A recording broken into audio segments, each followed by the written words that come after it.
Hi friends, இன்றைக்கி பார்த்தீங்கன்னா மொச்சை குழம்பு தான் பார்க்க போகிறோம் கிராமத்து ஸ்டைலில். இதுக்கு 1/2 கிலோ மொச்சையை வந்து தோல் உரித்து இந்த மாதிரி வாஷ் பண்ணி எடுத்து வச்சுருக்கேன். இப்போ ஒரு 150 கிராம் தக்காளி, 100 கிராம் சின்ன வெங்காயம், கொஞ்சம் வந்து தேங்காய், இது மூணையும் வந்து நம்ம மிக்சியில் போட்டு நல்லா வலுவலுன்னு அரைச்சி எடுத்துக்கலாம். இப்போ க்ளீன் பண்ணி வச்சுருக்க மொச்சையில் ஒரு 2 ஸ்பூன் பார்த்திங்கன்னா மிளகாத்தூள் போடுறேன். அதாவது குழம்புத்தூள், நம்ம வீட்டில் அரைச்ச குழம்புத்தூள் 2 ஸ்பூன். இப்போ நம்ம வெங்காயம், தக்காளி, தேங்காய் இதை அரைச்ச விழுதையும் சேர்த்துக்கலாம்.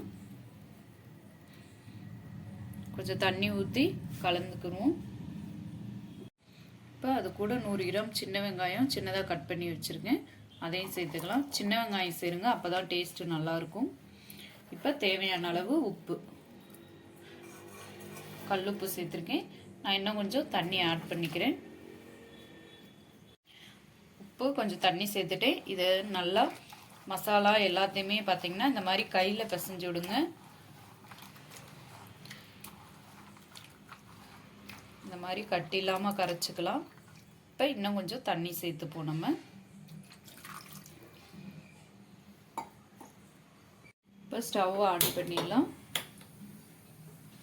இப்போ இந்த மொச்சை மசாலா எல்லாம் இந்த மாதிரி மிக்ஸ் பண்ணி வச்சதை அடுப்பில் வச்சுருவோம். ஒரு 10 நிமிஷம் கழித்து 10 நிமிஷம் கழித்து நம்ம பார்க்கலாம். மொச்சை எல்லாமே வெந்துடும். இது வதக்குறதோ எதுவுமே செய்ய தேவையில்லை. எல்லாமே கலந்துட்டு டைரெக்டாக அடுப்பில் வைக்கிறது தான். ரொம்ப சிம்பிளாக பண்ணலாம். இட்லி, தோசை எல்லாத்துக்குமே சூப்பராக இருக்கும். இப்போ பார்த்தீங்கன்னா மொச்சை சீசன் கிடைக்கிறதுனால இது நீங்கள் மொச்சை வாங்கி இதே மாதிரி ட்ரை பண்ணி பாருங்கள், சூப்பராக இருக்கும். ஒரு 10 நிமிஷம் கழித்து நம்ம பார்ப்போம். பார்த்தீங்கன்னா 10 நிமிஷம் ஆயிடுச்சு. மொச்சையெல்லாம் நல்லா வெந்து வந்துருச்சு. இப்போ நம்ம ஸ்டவ் ஆஃப் பண்ணிடலாம்.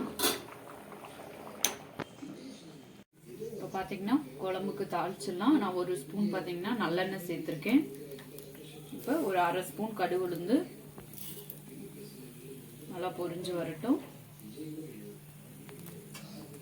ஒரு 1/4 ஸ்பூன் சீரகம் சேர்த்துக்கலாம். கடுகு பார்த்தீங்கன்னா பொரிஞ்சு வருது.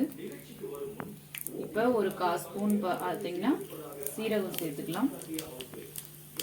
இப்போ கருவேப்பிலை சேர்த்துக்கலாம். ஸ்டவ் ஆஃப் பண்ணிடலாம்.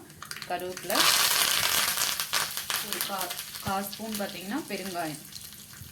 ஸ்டவ் ஆஃப் பண்ணிவிட்டு பெருங்காயம் சேர்த்துக்கோங்க, இல்லைன்னா கருகிடும். இப்போ நம்ம தாளிச்சதை எடுத்து குழம்புல கொட்டிடலாம்.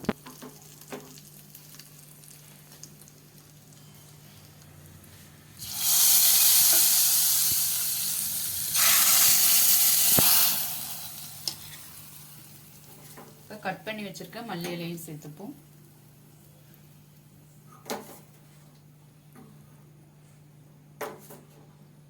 இப்போ நமக்கு மொச்சை குழம்பு ரெடி ஆயிடுச்சு.